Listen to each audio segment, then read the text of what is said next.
What it do, what it do. It is your boy, Andrew Schultz, aka Mr. Goody Two Shoes. And who am I with as always? Joseph Huggins, aka Old Man Huggy. Talk shit or get off the pod. And today is a special interview episode. Today we have Mr. Ken W. Good from the Board of Directors of the Professional Bondsmen of Texas here to discuss cash bail versus no cash bail, the intricacies of both, the pros, the cons. Mr. Ken Good, welcome to the podcast. Well, thank you so much for having me at 8 o'clock at night. Yeah. Sorry about that, but it's only 6 o'clock for me out here in Oh California. yeah, so it's your fault. Yeah, Yeah, it's my it's fault. always his fault that we get started late, but it's good. But yeah, no, it's fantastic. We were just talking about cash bail in terms of attacks maybe on the Democratic presidential candidate Kamala Harris as her when Mhm. she was district Sure. attorney and attorney general of California. And so it's good to like follow up on this and get an expert on here.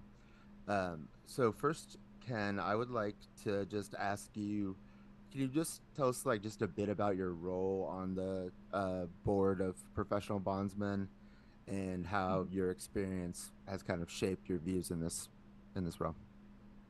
Sure, I'm an attorney. I've been practicing law for, I hate to even say, over 30 years, probably closer to 35 by now. So let's don't do the math. I've married, have two children, and I have specialized in bail law for probably 20 years. What has kind of shaped my opinion on bail reform is I was asked to by a friend to go to a hearing in a case called O'Donnell versus Harris County, which was one of the first cases. And I went to the hearing, and the judge, in my opinion, was uh, not applying the law correctly. She was wrong on some of her rulings. She was applying some standards that I felt like didn't apply. And so I came out of the hearing, calling friends and setting off alarms and saying we need to become experts on these issues because if we're not telling our story, it doesn't look like anybody will be telling our story.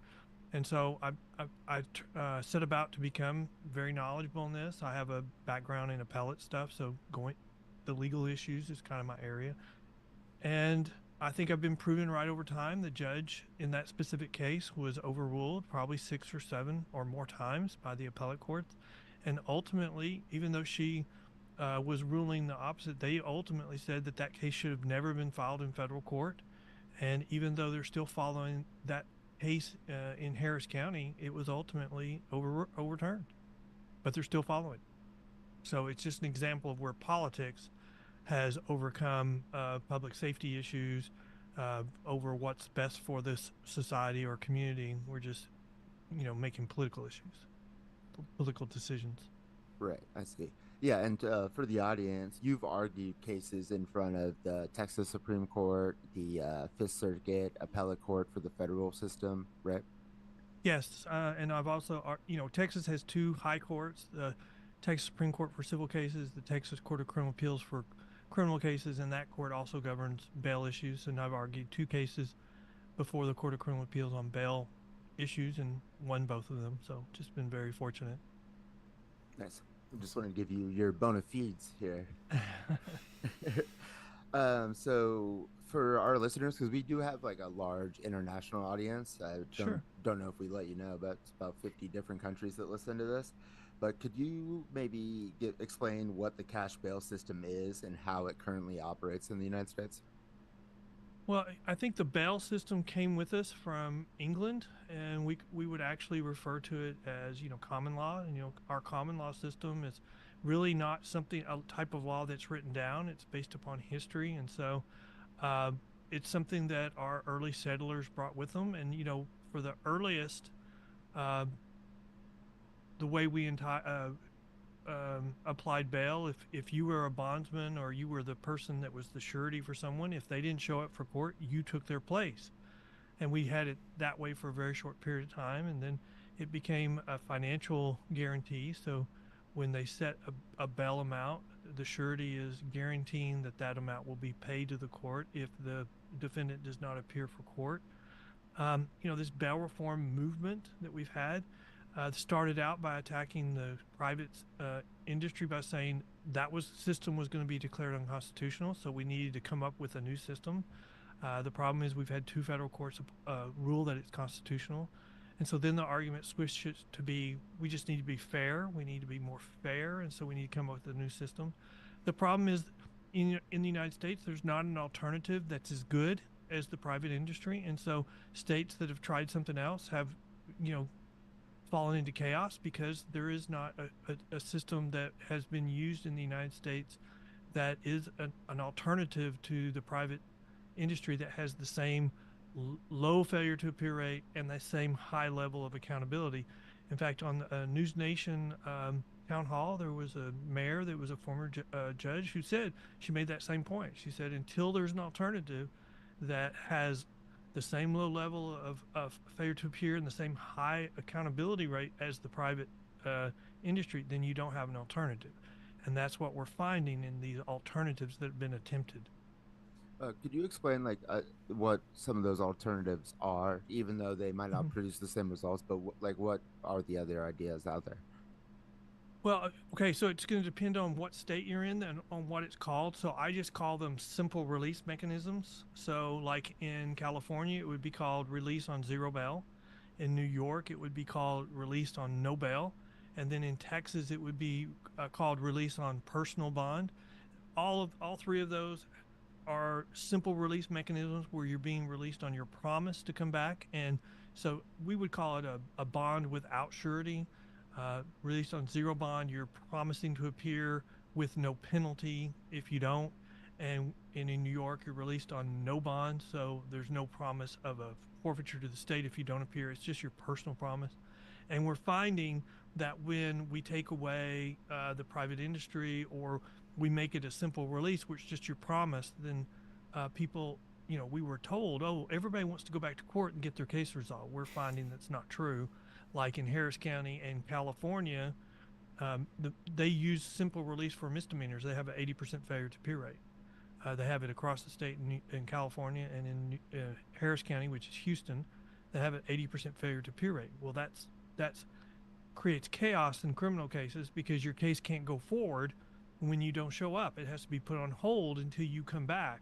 And so in California, that's great because they have a time limit. They have a speedy trial statute. So if you don't come back, the state has a time limit on when they have to get the case resolved. And if they don't, then they dismiss it. So that creates chaos, puts high pressure on dismissal. Dismissal is de facto decriminalization. And then what do criminals see that? See that as a green light. They can commit more crime. Well, so what would you say to people that would say, well, so you're saying that if they could had the money, that it would be okay for them to be released from jail, but otherwise, you know what I'm saying? Like, it's like, so what? Yeah, I mean, that's a big attack on that system is that it inequality. It's unequal or it disproportionately. Well, see, that is the newest attack. It's just not fair. Class. It's just not a fair system. But here's the problem I have with that is, the criminal justice system was never intended to treat everybody exactly the same. When I get arrested for the first time, the criminal justice system was developed so that the system applies only the amount of pressure that needs to be applied to me as a first-time offender to get me to turn and become a good citizen. Second time I'm arrested, well, okay, the pressure they put on me the first time wasn't enough, and so now we would need to put a little bit more, and so on until you're a career criminal, and career criminals usually go to prison. So the concept that, well, we need to treat everybody the same, we need to be fair, that's not the way the criminal justice system was written. And here's the problem I have. We have this, like in California, New York, we have a charge-based release mechanism. So when you get arrested for theft, we're going to treat everybody that's been accused of theft for the same way. We're just going to release them zero bond. We're going to release them on no bail. Well, you're going to be treated the same whether it's your first offense or whether your 20th offense, which is part of the problem. And that's not the way the criminal justice system was built. The criminal justice system was, if you are a career criminal or if you have a long criminal history, your bail should be set higher because you're a bigger risk. And what the point you were making about the ability to pay, I agree with that probably on first time offenders. But if you have a criminal history, then I don't agree with that because then your bail is not set based solely on your ability to pay. It's also based on your criminal history, your risk to public safety. And if you can't afford the bond that's been set and you have a criminal history, you're not in jail because you can't afford to pay. You're in jail because of your criminal history. That's the part that we're seeing California and New York and some other areas like Harris County where they have gone astray. They're just taking all accountability out, and criminals are seeing that as a green light to commit more crime. Well, there's been a couple like bail reform acts passed by Congress, one in the 60s, one in the 80s. The Yeah. 60s, it was kind of based on like getting people, how can we get people out of jail, like lean on the side of releasing. And then in the 80s, with like crime going up and stuff, like people didn't really like, so the reform was more how do we make it harder for people to get released on bail. And so what I read was that after that reform in the 80s, basically how it's been put into practice, not it wasn't like how the reform was supposed to like perform, because like somebody's like if you were going to get set like a high bail amount, you have a chance to like have a hearing, bring in witnesses, provided with counsel. But instead, or if they were going to restrict your bail, that's what like not let you release, that you have a chance to appeal it. But instead, what's happening is that they're giving them bail, but they're setting the amount so high that it like ipso facto that they're going to remain in jail because like nobody could afford that amount. Well, okay, so bail is run by the states. For each state has its own system of bail, and the federal government also has a system of bail. What you're talking about is the federal government. And, it's really difficult to compare what the states are doing to the federal government because, when the last reforms were done in the federal government, they were holding pretrial about 24% of people who were arrested. And they did reforms to try to make it lower. But since then, over time, we are now, if you're arrested by the federal government on a criminal case, you've got a 75% chance they're going to hold you pretrial because they have a lot of presumptions that either you're going to run or you're a risk to public safety. So, like drug charges, you're going to have a presumption that you're going to be held. We've had arguments before. Why don't we have the federal government system for bail, like in Texas or California or New York? I mean, we don't have the infrastructure. We can't we can't hold 74% of people that are arrested. I mean, we get complaints when it's 25, when it's 30. Look at what's going on in California. Everything they're doing is to reduce their prison population because it's been capped for years now.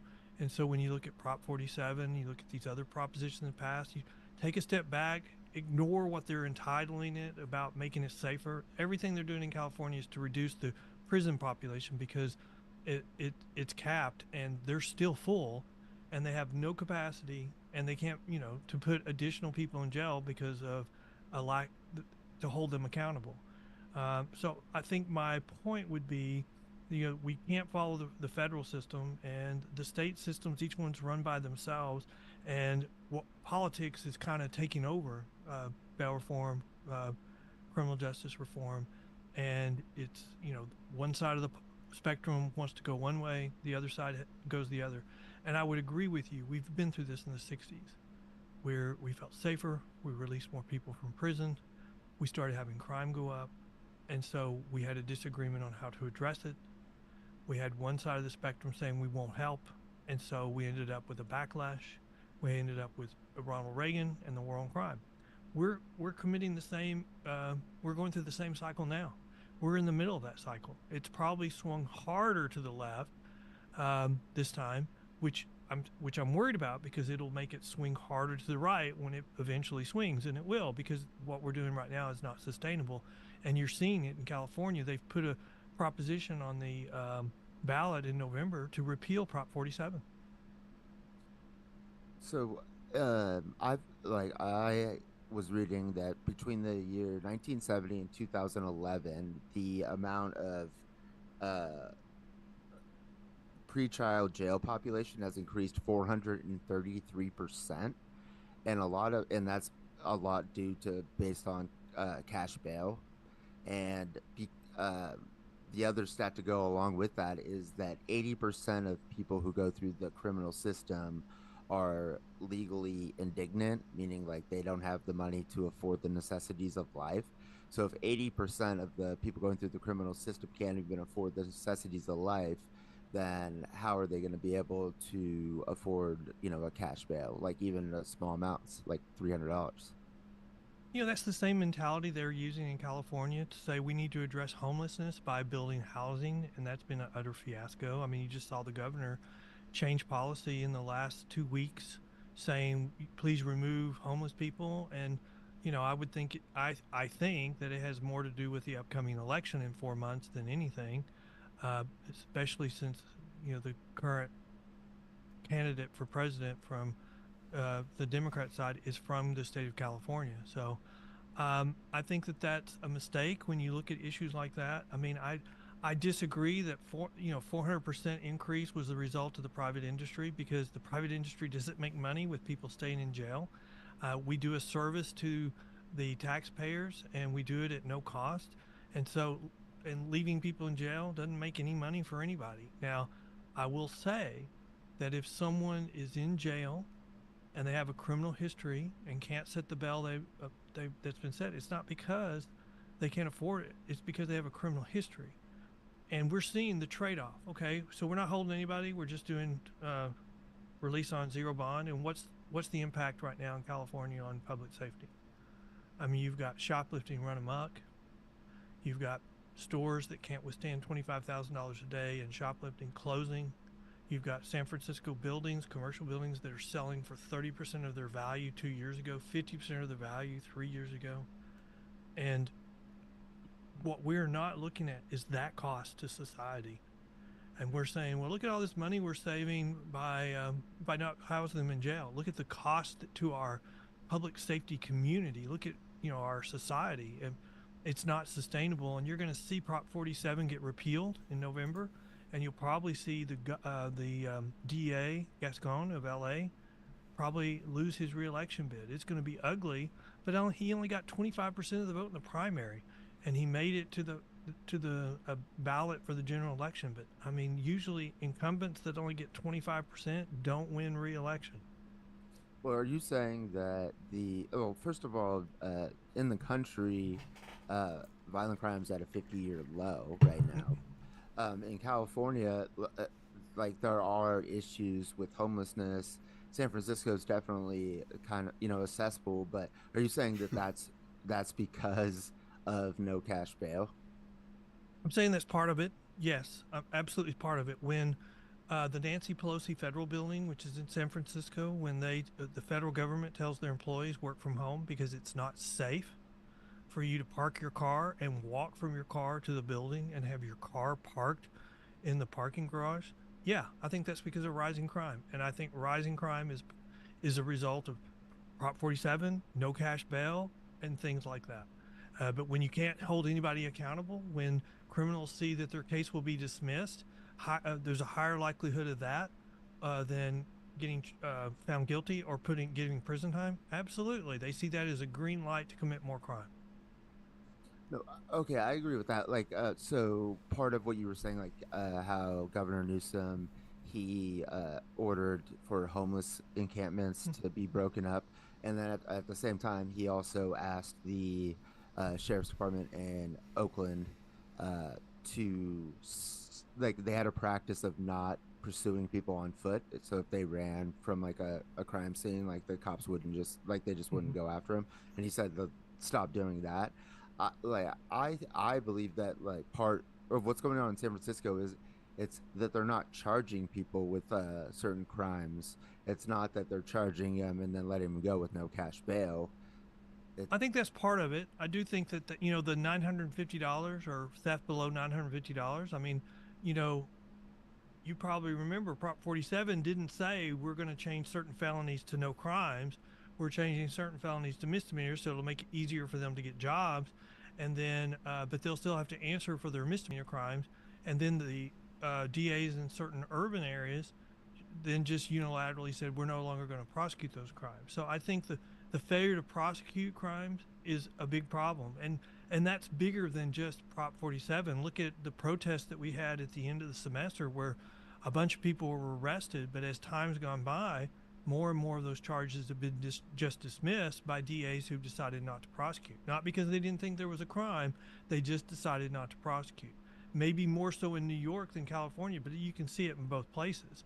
And I don't agree that violent crime, has gone down. I think we've politicized the whole reporting of crime. I mean, if you analyze the FBI statistics, they say we went to these cities and we got their statistics.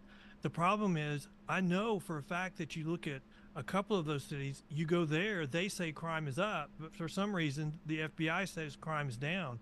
We've politicized crime so much now. We're playing games with the numbers, and the reason why I know that's for sure is for two reasons. Number one, the NAACP in Oakland has demanded a state of emergency on crime, saying we cannot continue what we're doing.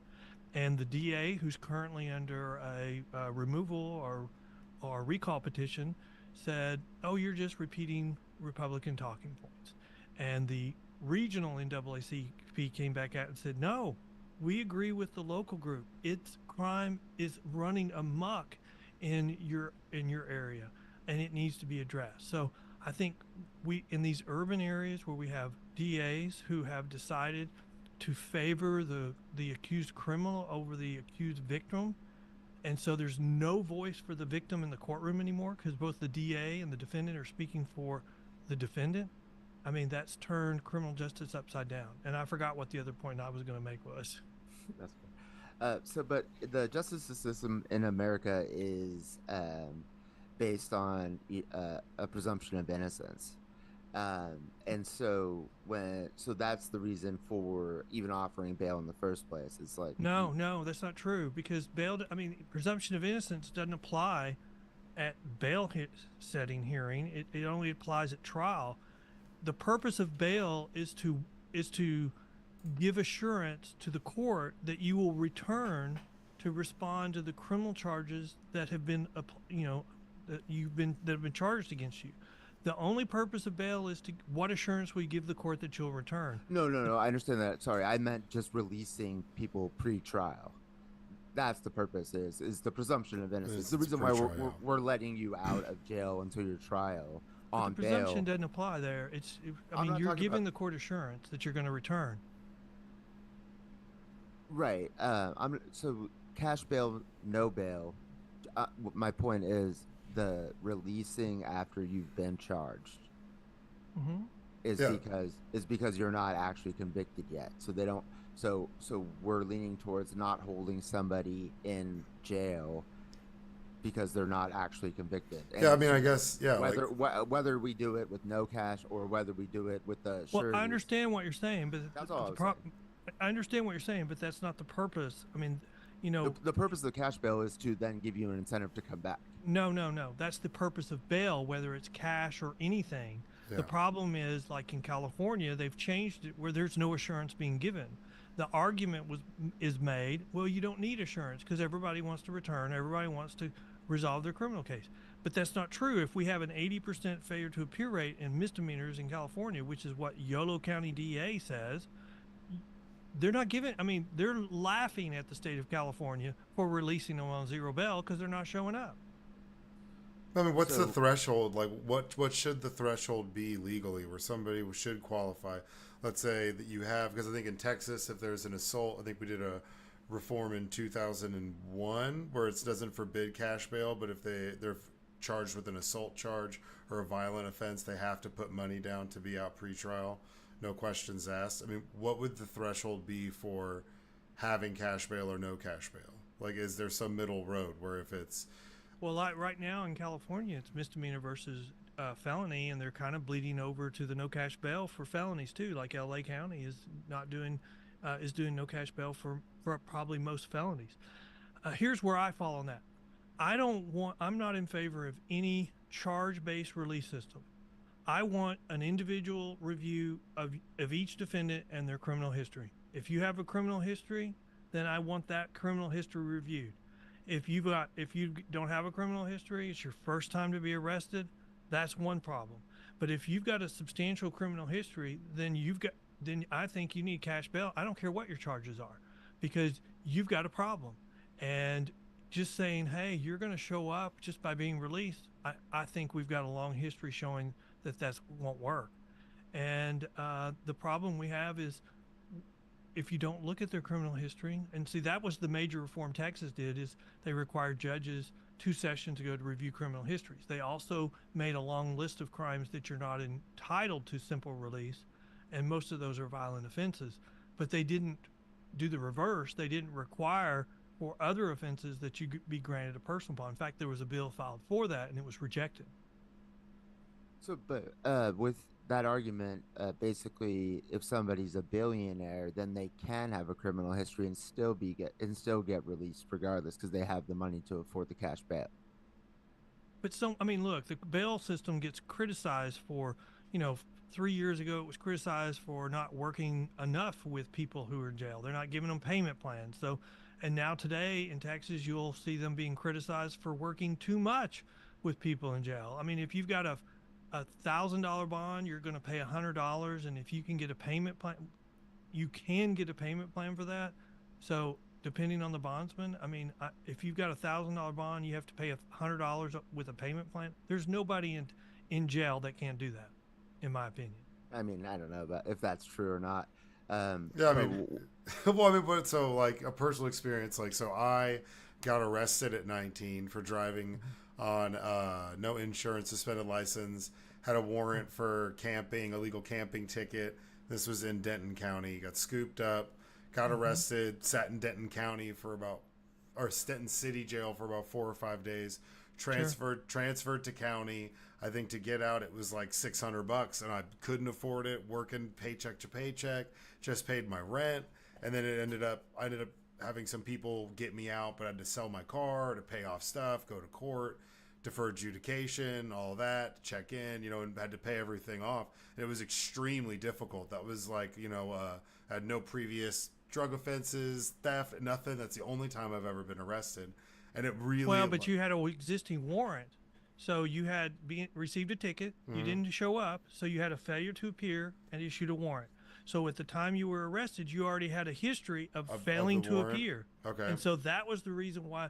Now, the other problem you had is you went to city jail for 4 days, and you went to the county jail. Yeah, it was like... That's what's been changed in Texas. You would be amazed at how quickly you would be moved. That 4 days would probably be down to 2. It's still going to cause disruption. Yeah, but, I mean, the disruption is because you didn't take care of your my illegal your camping thing ticket. when you first got it. Look, hey, I've been there too. I'll be honest with you. I had a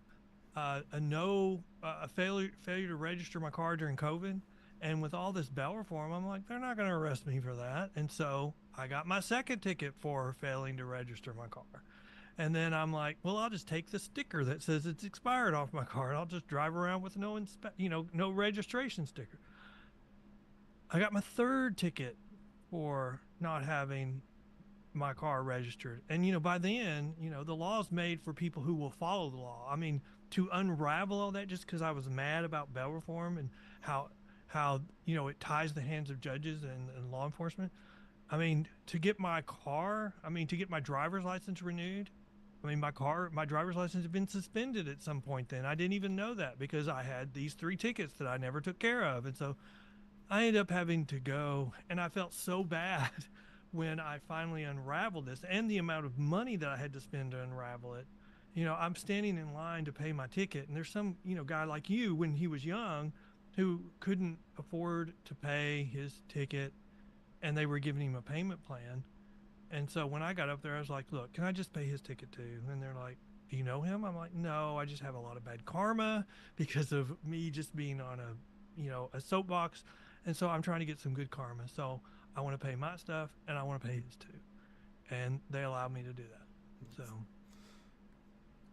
let me ask you. So you were saying that a lot is not discussed how the effects on society by having no cash bail, like what was happening in San Francisco, we were talking about. So, like on any given day, the average amount of people arrested in the United States is about 635,000, and 80% of those people are waiting pretrial or in pretrial detention. Uh, they're not able to go to work that next day. Like they're not able to take care of their kids.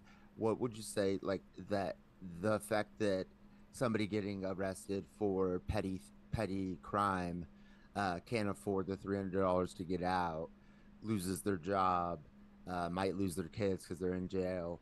What if like the effects that that has on society versus the effects of letting those people out? Do you think there's any like argument there that that might over, you know? Okay, so here's the problem. That's just common sense. The longer you're in jail, the more it's going to hurt you. I mean, when Right. people say, "Oh, we've got studies that say," look, it's common sense, but that argument also applies to hardcore criminals too. The longer they're in jail, the more it's going to hurt their family. So, I have a hard time with that argument, but I'm sympathetic to it. But the problem is, we're setting up systems where if we want to review criminal histories, if we want to see if who the really bad people are, we're making it impossible to do. Look at California; we're just releasing everybody on zero bail. So what if we want to change that, where we have to review it? Well, they don't have a system in place where they can do it. So it's going to cause further chaos, more problems. And so we're setting up a system for failure, and I don't know really what the answer to that is. What I would say, though, is if you want people to be held accountable, what we're currently doing is not working, and it's making it worse, and so we have to change to something else. In fact, I would say the current system that they're using in California is worse than what they were using before that. And it's just making it worse. And so, what's going to happen if Prop 47 is repealed? You've got these DAs in these um, municipal or urban areas saying we're not prosecuting crime under $950 when it's a misdemeanor. They can still say that when it's a felony if they want. I think Gascon will be defeated, so we'll see if he's there to make that. But there's a lot of work to do. I mean, the bail industry, all we do is get people to go to court. If you're going to set up a system that doesn't care whether people go to court, then you don't need the bail system. If it's all a pretext on misdemeanors to require them to show, if they don't, in certain time period passes, we dismiss their case, why are we prosecuting misdemeanors at all? Yeah, so you're saying that it's not that you wouldn't be for and not necessarily a cash for bail system, but it's the fact that certain states, California, other other states or municipalities that are being like handled by attorney generals or district attorneys, the fact that they're just letting it be an open revolving door is the problem. That's not that there could be a better system, but A, there isn't one, but also that the no system at all isn't, and that's basically what they're doing is what you're saying. I do think that's making it a big problem, but I think if you the system they're setting up is built on we don't care whether they come to court. If you care whether people come to court, you want them as much as possible to have the private industry because that's the one thing the bonding industry does. We get people to court. That's what it does well. Compare the failure to appear rate, less than 10% for the private industry. If you look in Harris County, you look in the sheriff's, they're saying it's at least 75% for a simple release in misdemeanor courts. There's a Harris County Court Watch saying it's at least 80%. Yolo County DA says it's across the state. In Harris and in California for misdemeanors, an 80% failure to appear rate. I mean, an 80% failure to appear rate, 80% of the cases are being put on hold until they come back. I mean, that's a recipe for disaster. The only way you can keep the criminal justice system from collapsing is to dismiss cases. You dismiss cases, you're sending the message to criminals that they can commit more crime, and that's exactly what you're seeing in California. But is there an actual like peer-reviewed study that says if you have these people, the 80% that are failure to appear, if you made them put up, or if they were able to put up the $400, that come back? Well, there are studies that are coming out now because of that. Yolo County kept all of its data during COVID, and they released that as a study and found that the recidivism rate was a lot higher for people released on zero bail than well, it was a lot higher for people released on zero bail. They were criticized because there was no comparisons. So they did an update to their study and they compared it to people released on zero bail and on surety bonds, and found for nonviolent offenders released on zero bail, they had a 200% greater chance of committing a violent offense in the next 18 months compared to somebody released on zero bail. I mean, that's a substantial number. We also have similar statistics from New York for people released on no bail and the impact on recidivism. The problem we're having is that the people supporting these changes are playing fast and loose with the numbers, and they disagree that the recidivism rate is increasing. But it's like an inter-party fight in Houston and Harris County. We've got a sitting Democrat DA saying recidivism is increasing because of these bail reform that y'all have enacted, and you've got the people defending the system saying no, that's not. And the really cool thing is the guy from New York, who's a former DA, he said, I mean, I did a podcast with him, and he explains the numbers. He gets into the numbers because they do the same thing in New York. The way that they're playing with the numbers to show recidivism is not going up, and the way they're doing it in Houston are the same, and they're just playing games with the numbers. And the way law enforcement looks at recidivism, bail reform, bad bail reform has dramatically impacted recidivism, which means it's caused people to commit more crimes. And if you think about it, that's a disservice to the people committing crime just on the type of release. I mean, we could change them and decrease the amount of crime that they're doing. We're putting them in a worse position just because of the way we release them, and then because we're not holding them accountable, we're dismissing their cases, we're telling them they can commit more crime, and as a result, today's misdemeanors are the training grounds for tomorrow's felonies. Well, you're saying that there's an 80% failure to appear rate. Well, with cash bail system, there's an 80% where they can't afford to pay the cash bail, so they're not failing to appear because they never left jail in the first place. Okay, the private industry doesn't make money if 80% of their people that they were going to get out of jail stay in jail. I don't agree with that number. I understand the private industry isn't, but that the cash bails being set at so high that knowing that they can't afford it, so that they will stay in jail. Okay, so I think there's a very small portion of people that may happen for. I think maybe even more in Los Angeles, because I am aware that there's this push and pull between the courts and the sheriff on what their bail schedule should be when they had a bail schedule. But that argument that you're making was made in, I think, the O'Donnell case, O'Donnell versus Harris County, that setting bails at a point where they can't afford it is in effect de facto detention, and that's unconstitutional. That argument was rejected.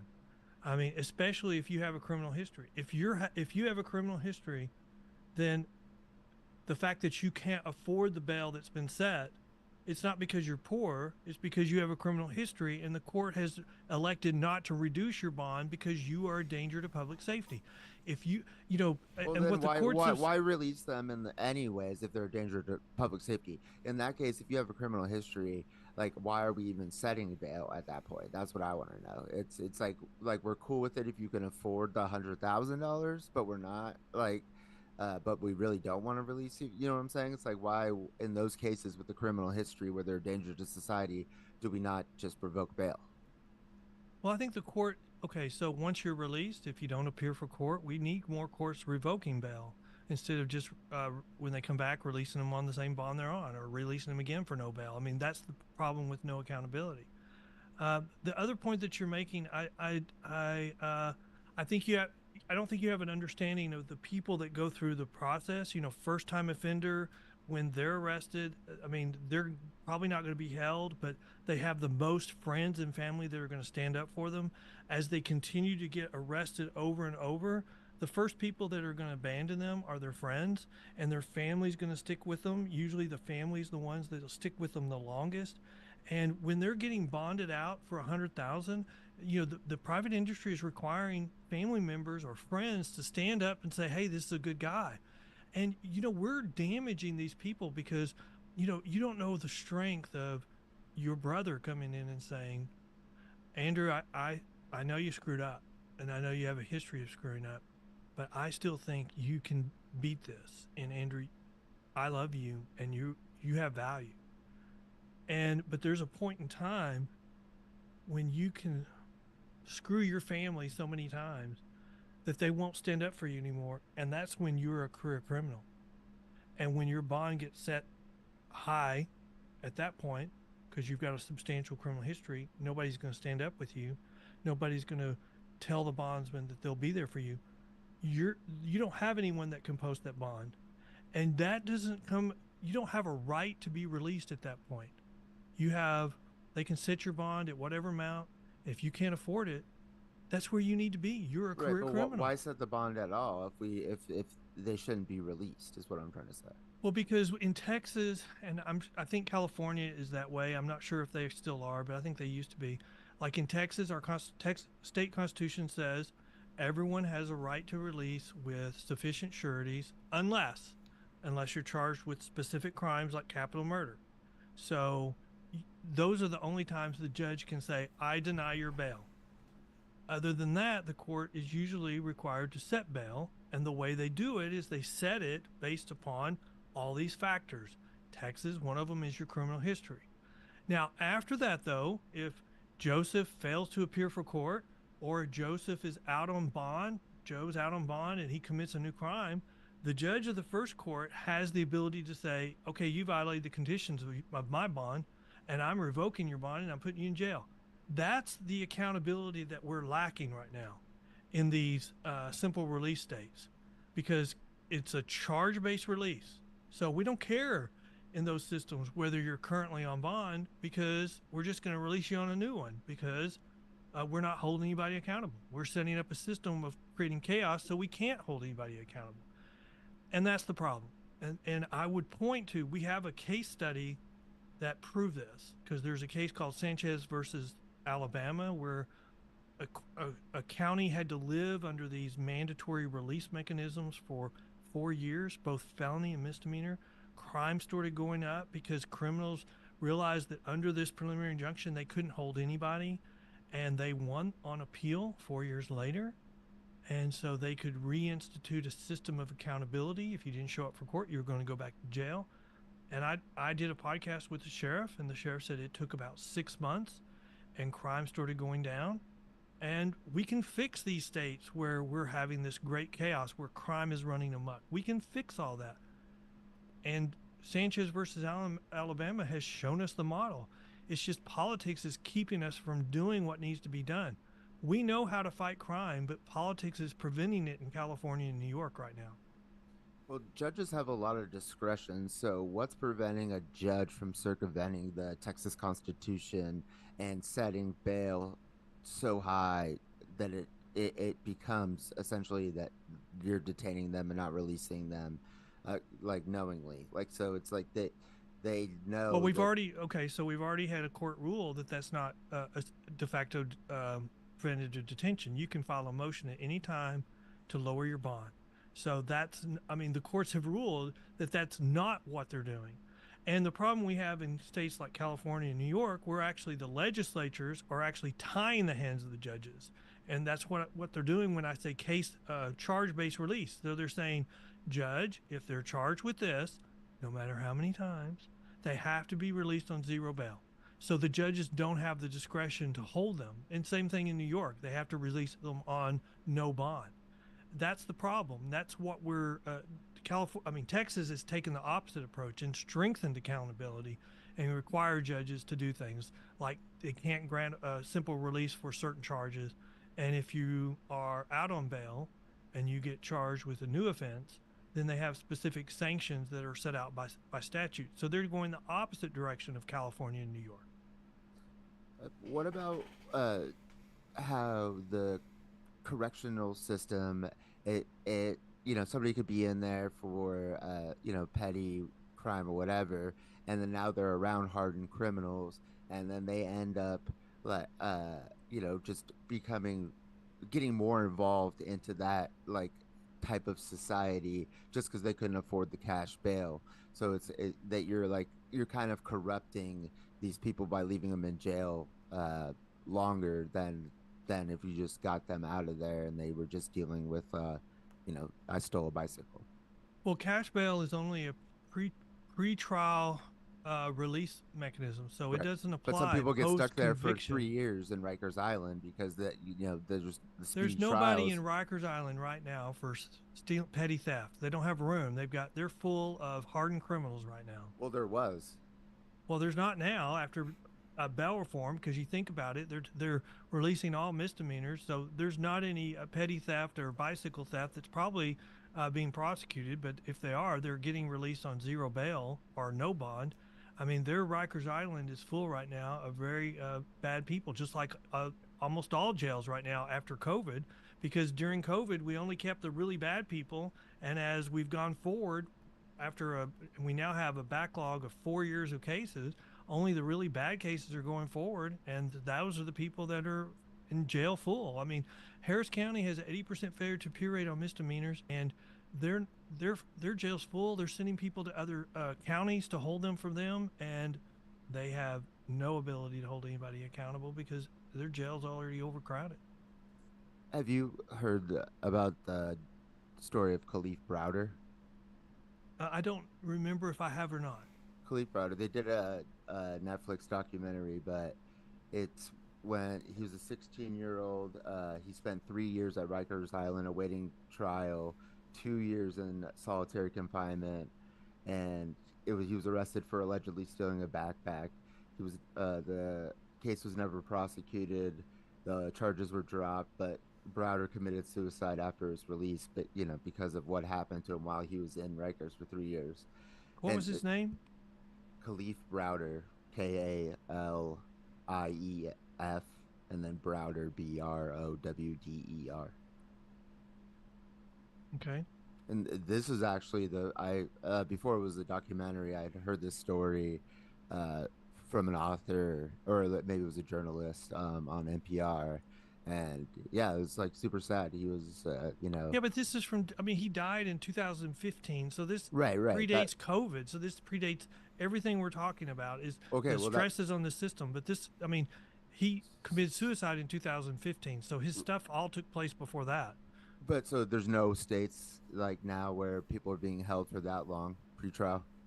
I don't believe so. I think, in fact, cases like that are being used as some of the reasons why we need to make change. But Right. the changes that have been pushed have been to tie the hands of judges so they can't do anything about career criminals, gang members, or organized crime. If you tie the hands of the judges so if they only commit petty crimes, you can't do anything to them, then those groups step right in and they learn how to make millions of dollars. Look at the catalytic converter theft. That's a perfect example of where organized crime has stepped in and figured out ways to make thousands of dollars. Okay, and then but would you say that you have a bias in this because you're a bail bondsman and representing the bail bondsman? Like how, like, can you just for the audience, so that like yes, you do have an incentive here, but you're coming from a neutral place. Like, Well, I mean, okay, so I'm an attorney, I represent bondsmen, but I'm not going to say you can't say I don't have a bias, but I have looked at these different release mechanisms. I've looked at the strengths and the weaknesses of them. And I will say that what I've discovered is if we're not making these arguments about the benefits of the private industry, nobody's making them. I mean, nobody is pointing to them at all. And you could look at Illinois, and they got rid of their bail industry years statewide. ago, Yeah. and crime was already going up, and so they doubled down on what they're calling they ended cash bail. They were just getting rid of cash bonds where you had to post the amount of the bond in cash, and the courts were operating on that. When they failed to appear, they were operating on those funds as part of their operating budget, and so now they haven't replaced that. So chaos even more. But here's the point I make. I'm going to quote the judge from the News Nation town hall. She's not biased. She's just a former judge. Until you have an alternative to the private industry that has the same low failure to appear rate, same high level of accountability, you don't have an alternative. If you're trying something else that has a 50% failure to appear rate compared to less than 10%, or if you're trying something else that has an 80% failure to appear rate, then there's no comparison. You're using something that creates chaos forces de facto decriminalization, and the private industry doesn't do that. And I don't think that's a bias to say that we should not be trying systems that don't work. No, not at all. Yeah. I just wanted to give you the opportunity to, Well, and so I'm curious. So you would say that Texas would be the closest thing to a system that would be working, or something that where the success rate's high. It's not perfect, but it's closer to what we would want it to be. Like, how much farther do you think we have to go? well, not in Harris County. Well, not in Harris County, but I mean that's But Well, but I would say that, I mean, I think the Browder case shows an example of where we need to always look to improve the system. I mean, the failure of the Browder case was the failure of the system monitoring who was in the jail. I mean, he had a case that was assigned to a court, and that court never said who's in jail that's before my court and who's been there for 3 years, and that we need to bring them before me and find out what's going on. So we had, and since 2015, probably one of the best things we have is, software to monitor that type of stuff. And so that's an example of, we're always looking to improve the criminal justice system. And we're still today, I mean, anything that's good for the criminal justice system is usually good for the bail system, because in Texas they're so closely intertwined. But I don't know if I think that there needed to be changes to the bail system to begin with, because the changes that have been made in Texas have really been to strengthen it, not to weaken it. I think these changes that have been made where we're tying the hands of judges so they can't have discretion on charge-based release is very bad for the system, and we need to get rid of them. And it's where politics has overcome what's best for the criminal justice system. And what we're missing in all this is the very people they say they're trying to help is the people that are getting hurt the worst. Because when crime is being committed by our black and brown communities, they're all usually being committed on our black and brown communities. So when crime goes up, it's going to go up faster in those communities. So when we say we're doing these things to help them, we're actually hurting those groups even more if it's wrong, if it's not working, which is what I'm arguing. Let me ask you another question. How does the private prison industry and the bail bondsman commission interact? Like their incentives, are they like counter to each other? Because I would assume the private prison industry gets paid more prisoners they have in jail, and whereas bondsmen, you were saying nobody gets paid as a bondsman with people in jail. So just wanted to find out First of all, what overlaps there. The private bail industry, there's no overlap. There's no overlap at all with the private prison system. In fact, I don't know anything about the private prison system. We've closed a lot of prisons in Texas, especially I think COVID brought the population down, and that's one of the reasons why we have issues right now. The prison population's down because we haven't been trying cases, so all these people are stuck in the county system, and we need their cases resolved so that they can be moved to the state prison population, and I think a lot of our capacity issues deal with that. But there's no overlap. They have nothing to do with each other, and I don't know anything about the private prison system. I would say it does get a bad rap, and I think private industry can always do anything that the government does better. And I think that's one example, but I don't know that for sure because I haven't looked or spent any time looking at the private prison system. Right. I'm just thinking of the for-profit incentives when it comes around to incarceration and the justice system. Well, the for-profit incentives from the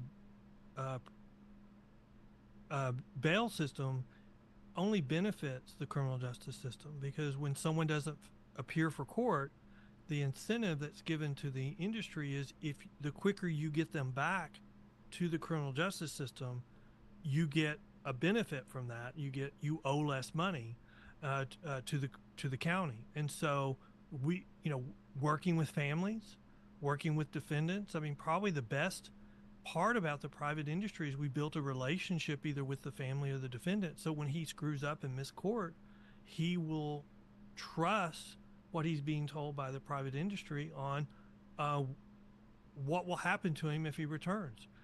Now, a lot of times they don't. They get scared and they run, and so we have to go find them. But I mean, the quicker the criminal case gets back on track, the quicker the victims get justice, the quicker the case can get resolved. We do have time limits in California on misdemeanor cases. If those time limits are not met, the case will be dismissed. And so you've got, I mean, anything that works quicker, there's no system that works quicker than the private industry. And, we need to be leaning more on it, not less. I mean, I have actually no like issues that I could think of with the private industry. I mean, it seems like it needs to exist if cash bail is going to exist. It's more whether is cash bail the most effective way, and are there not like repercussions that outweigh its effect? Is what I guess the purpose of the interview, trying to explore that was. I really appreciate you coming on. Just, do you have any Yeah, no, questions? I really appreciate the insight. It's definitely a different look at it. I am like, Texas is one direction, so you said they added more to strengthen it. Others have taken away from it. I mean, what's this? What's it going to take for, say, because I think it's New Mexico, New Jersey, Kentucky, New York, and California, Illinois have all dramatically reduced or adjusted their systems. I mean, what's the limit? Where do you see this going in a negative to where they just have to stop, or are we past that point? I think, well, New York has already rolled back their bail reform 3 or 4 times, and they will end up rolling it back again. Last time the governor said that was it. They weren't going to do any more, but crimes continue to increase. I think as crime increases, you'll see rollbacks of criminal justice reform, and you'll see rollbacks of bail reform, and that will continue until crime starts going down. Yeah. I mean, New York's not the only state that's rolled back. Alaska's rolled back. Other states have rolled back. They tried it; it didn't work, so they rolled it back. Uh, California had a petition drive to cancel a bill that the legislature passed, and it passed. So the rollback, I mean, the bail reform that the legislature passed was repealed by the petition drive, and now what LA County's doing is trying to just go around what the voters voted and do it anyway. I think there's going to be a big backlash at in the election in November, and I think that you're seeing the footprint of it, or the little hints of it, because the governor has ordered people to start emptying the homeless encampments. So he's trying to affect the voters 4 months before the election. You're going to see more movements, like was mentioned by Andrew. This don't chase people when they run. In that, you're going to see more because it's public safety. The public will demand safety, and if you can't, they're going to vote you out. Yeah, I mean, also when it comes to that and don't chase, I mean, for a lot of these places, say, CVS is always a good example, or a Walgreens. I mean, it seems like it's reaching a point where it's been company policy not to chase, and the cops don't chase, so everybody's just letting them walk out, right? Like, I mean, the people that work there, if they're not going to be stopping them as well, or even pursuing any charges, and it's company policy to not do that, it's like Well, double well, incentivization. now we're seeing, like in New York and other states where they have these reforms, bad bail reform. They're also going after the Good Samaritans. So if you try to help somebody who's under attack, then you're going to have a higher likelihood of being indicted. And the reason for that is if we're telling the public to do nothing, just let them take whatever. We don't want anybody standing up, because that's the start of vigilante justice. And so the reason why you saw in New York where the DA prosecuted somebody for that is because they don't want vigilante justice. That's what's next. If the government cannot provide public safety, society will demand it itself, whether it's vigilante or whatever. Hmm. I mean, do you think this is going to be a growing issue? Like, you keep bringing up the election and the politics. I mean, you see this becoming a growing issue. Like, this is going to become a bigger and bigger national topic on the bail reform issue or policies Yeah, that have yes, been in because I place. think I think we're repeating the same cycle that we did in the '60s, and so we will complete the cycle again, which will have a backlash, and we'll have a war on crime, and we'll have a president that's doing that.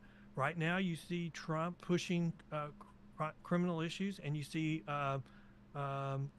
Harris saying that crime is not a problem; it's just a Republican talking point. that's worked the last 3 elections combined with the abortion issue. And so it may work again. I don't think so, but I think I said that last election. But there will be a point in time where it won't work anymore.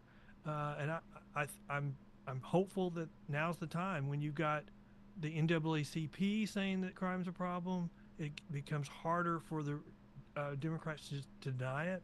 But it appears that their strategy is once again to deny it, and I don't think you can deny it for right now. And so it will come back and bite somebody in the butt at some point, and I think it will be in November. I mean, it might be just an easier case this time when it's a former prosecutor going up against a convicted felon. So it might be harder for the Republicans to make that criminal case. Well, but in the last election, even though it didn't work nationally, the only reason why the Republicans are in control of the House is because crime was such an issue in New York that enough House members changed from Democrat to Republican that's the reason why the Republicans control the House, and that's all because of crime. That is true. Yeah, That number is going to increase. Like a local That number will community. increase as a result of this election, not decrease. Now, the whole issue about Trump being a convicted felon and a prosecutor, I think that's a very interesting argument. I just would say there's no other Republican that could withstand the attack but Trump. I mean, Trump cannot be classified. I'm not even saying I like it, but when somebody sells T-shirts saying I'm voting for the convicted felon. Oh, no, you could make a case. I'm not surprised by anything. He's built different for sure, Donald Trump. Well, but I think also, he just has the money. There's no Republican that could withstand the attack that he's had, whether you believe it's political or not. And he revels in it, and so I think that. It may be enough. It looks, the Biden strategy was just to get him convicted. You can't say that wasn't the strategy when they had their first debate within a week of him being convicted. They wanted to call him a convicted felon, have all the Republicans turn on him, and then it wouldn't matter whether Biden had cognitive issues. He was going to be the only alternative for re-election. But that didn't happen. It didn't work. My argument has been the conviction was so early, I think the voters will have forgotten about it by the time we get to the election. Just like when he was elected in 2016, they had the audio of him saying very inappropriate stuff, but they did it too early, and people.